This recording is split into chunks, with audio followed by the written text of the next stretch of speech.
విశ్వవిద్యాలయాలలో విదేశీ విద్యార్థుల సంఖ్యను పరిమితం చేస్తూ ఆస్ట్రేలియా నిర్ణయం తీసుకోనుంది. వలసలను నియంత్రించే క్రమంలో 2025 విద్యా సంవత్సరానికి విదేశీ విద్యార్థుల సంఖ్యను 2,70,000కు కుదించనుంది.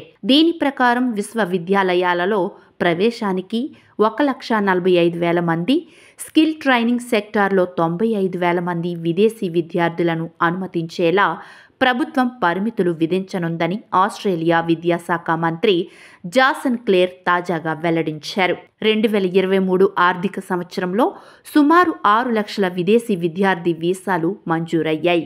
2023తో పోలిస్తే దాదాపు సగానికి పైగా స్టూడెంట్ వీసాలను తగ్గించనున్నారు. దీనిపై విశ్వవిద్యాలయాలు అభ్యంతరం వ్యక్తం చేస్తున్నాయి. ఇది తృతీయ విద్యారంగంపై ప్రతికూల ప్రభావం చూపుతుందని, ఈ నిర్ణయం ఆస్ట్రేలియా పరిశోధనా సామర్థ్యాన్ని దెబ్బతీస్తుందని universities Australia chairman David Lloyd అభ్యంతరం వ్యక్తం చేశారు.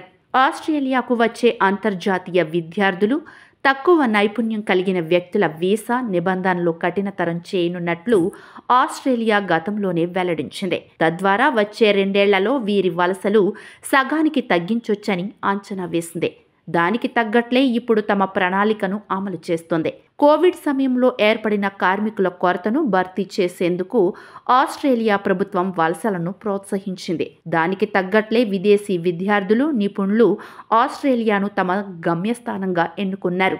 అప్పటికే గృహ సంక్షోభం ఎదుర్కొంటున్న ఆస్ట్రేలియాకు వలసల కారణంగా మౌలిక సదుపాయాల కల్పన మరింత ఇబ్బందిగా మారింది. ఈ నేపథ్యంలో విదేశీ విద్యార్థులు వలసలను సగానికి తగ్గించి కేవలం అత్యంత నైపుణ్యం కలిగిన వారికే శాశ్వత నివాసం కల్పిస్తూ దేశంలోకి అనుమతించేందుకు ఆస్ట్రేలియా నిర్ణయం తీసుకోనుంది.